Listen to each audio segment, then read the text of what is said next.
So ito ang latest na paraan para ma-retrieve ang email account at sa mga may problema din sa sign-in verification code at sa pag-change ng lost Moonton account. Madami ang nagre-request na i-update ko na ang mga tutorial ko sa pag-retrieve ng email account dahil matagal na yung tinuro ko dito sa YT channel ko at iba na rin ang mga dapat gawin o sagutan. So ito yung mga tinuturo ko sa mga nagme-message sa Facebook page ko at halos lahat ay nasusolusyon na agad ang problema nila sa email account. Kaso yung iba naman ay nahihirapan dahil may mga hindi silang masagutan at heto ang mga tricks at dapat mong malaman. Mag-umpisa muna tayo kung ano ang problem ng email account mo. Kung nahack o hindi mo na malagin ang email account mo o may problema ka sa sign-in verification code ay gumamit lang muna ng Smurf account. Kung wala kang Smurf account ay gumawa ka ng bagong account sa mismong cellphone o trusted device. Kumuha ng screenshot ng ganito kapag hindi makalagin o nahack. Kumuha naman ng ganitong screenshot pag sign-in verification code. Kung gusto mo naman palitan ang Lost Moonton account mo at nagagamit nyo naman ang email account nyo, ayan na mismo ang gagamitin nyo mga idol. Kumuha ng screenshot sa account settings at gagamitin natin yan mamaya mga idol. I-click nyo lang dito ang customer service ni Moonton. Select lang dito ang account recovery. Select naman dito ang form account retrieval. At pindutin ang fill in para makapagsimula na tayo mga idol. So makikita nyo dito na may dalawang option.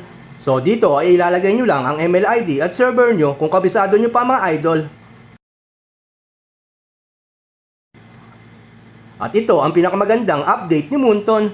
Pwede na mag-retrieve ng email account kahit nakalimutan mo na ang email ID at server dahil ilalagay mo lang dito yung in-game name ng account mo at iselect sa ibaba kung alin sa mga na-search ang email account mo.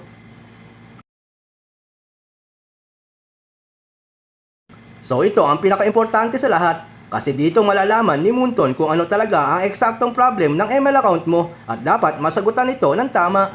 So dito sa pinakauna ay kung nakalimutan mo na ang password ng Moonton account mo at huwag mo itong pipiliin kung may mga third party account kang nakakonect sa email account mo dahil sasabihin lang sa ni Moonton sa bandang huli ay gamitin mo ang mga third party account mo para makalagin o kaya naman ay mag-reset password ka lang gamit ang email address sa Moonton account. So dito naman ay kung wala kang na-connect na kahit isa sa mga third party account at wala ka ring Moonton account. So dito naman ay may ibang gumagamit ng email account mo dahil nahack at ito yung kadalasang problema natin mga idol. Siguraduhin lang na may ibang gumagamit ng email account mo dahil nalalaman ni Moonton yan mga idol. Dito naman ay kung nakalimutan mo o wala na ang mga third party account mo kaya hindi ka makalagin sa email account mo at huwag mo itong pipiliin kung may Moonton account ka. Dahil sa bandang huli ay sasabihin lang sa'yo ni Moonton na kung nakalimutan mo ang mga third party account mo ay pwede mo namang gamitin ang Moonton account. Alam kasi ni Moonton na may Moonton account ka kaya yan ang bibigay sa'yong solusyon. So dito naman ay kung nakalimutan mo na o wala na yung email address mo sa Moonton account. Ito yung ginagamit kapag gusto mong palitan ang lost email address mo sa Moonton account. Ginagamit din ito kung ang problema mo ay sign-in verification code. So dito mga idol ay kung nakalimutan mo ang phone number ng email account. Sa pagkakaalam ko mga idol, dati ay pwede mong i-connect ang phone number pero ngayon ay tinanggal na ang option na yan dito sa Pinas. Baka sa ibang region ay may ganito pang features o baka ibabalik yan ni Moonton dahil sa request ni Fego Gaming at ni Master Bentings. So dito naman ay nakalagin ang email account mo sa ibang device. Kung ganito ang problem nyo ay i-comment nyo na lang mga idol at bigyan nyo ko ng mga detalye at sasagutin ko na lang sa comment section ang solusyon. So dito ay ito ang pipiliin ko dahil ang problem ko ay change lost Moonton account. Ilagay lang dito ang date kung kailan nangyari ang problem mo. Mababasa nyo naman dito na dapat tama at eksakto ang sagot dito dahil nakaka-apekto ito sa resulta ng report. So dito ay madami ang namang problema dahil wala silang mga naitabi na screenshot o hindi makita ang mga resibo ng re-recharge nilang diamonds. Kung may naitabi kang resibo ay ilagay lang dito kung kailan ka nag-recharge. Select naman dito kung saan ka nag-recharge. At makikita nyo dito na may other na option at ito ang gagamitin natin mamaya kung wala kang resibo. Ilagay naman dito ang order ID na makikita sa resibo at ingatan ang pagkopya dahil isa lang ang magkamali dyan ay magfe-failed ang resulta ng report. I-upload naman dito ang screenshot ng resibo. Kung wala kang resibo ay pwede ka namang mag-recharge ngayon basta kabisado mo ang email ID at server mo at ito na ang pinakamurang bilihan ng diamonds mga idol. At dito ako bumibili para ipamigay sa mga nagsishare ng mga video ko. Ito pa ang maangas mga idol. Ilagay lang ang voucher code ko para mas bumaba pa ang presyo ng mga diamonds. At unlimited ang voucher code na yan mga idol. Kaya pwede mo gamitin ng paulit-ulit. So ito naman ang bad news mga idol. Kung nag-recharge ka ngayon ay hindi ka muna pwedeng mag-report o gawin ang tutorial. At dapat palipasin mo muna ng 1 week mahigit para ma-recognize ng database ni Moonton ang resibo mo. So dito naman mga idol, ang pinakamahirap sa lahat, ang account creation date. Maaari mong malaman ang account creation date sa Play Store or Play Games o Game Center. Pero kung hindi mo na makita sa mga yan, ay isipin mo na lang mabuti kung anong season mo ginawa yung account na yan or sino yung bagong heroes sa season na yon. At i-search mo sa Google kung anong date ang sakop ng season na naiisip mo. Kung nag-failed ka naman ay i-adjust mo lang ang month at date hanggang sa makuha mo ang pinakamalapit at ma-approve ni Moonton. Take note mga idol, dapat ay isang beses lang sa isang araw ulitin ang pag-report para hindi mo ma-spam ang CS ni Moonton.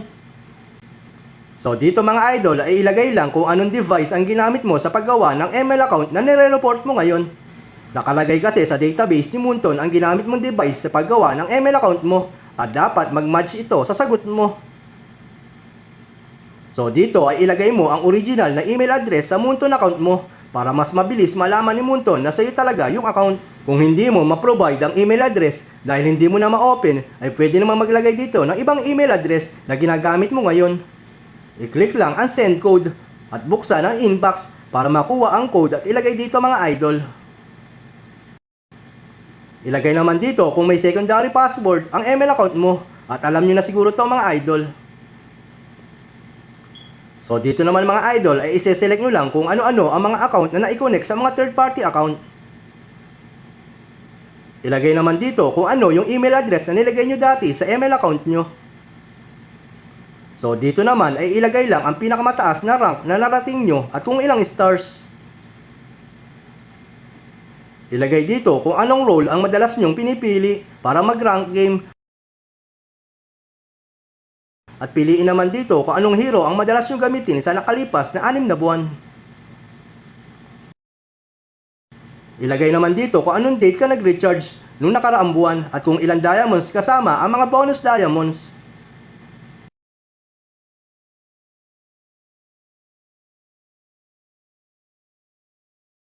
So dito sa description ay ganito lang ang ilagay mo. Kung ang problem mo ay sign in verification code o change Lost Moonton account or pwede naman ikaw ang mag-isip ng dahilan. Ganito naman ang ilagay nyo mga idol kung magre-retrieve kayo ng ML account or kayo na bahala mag-isip ng dahilan tungkol sa problema ng ML account nyo.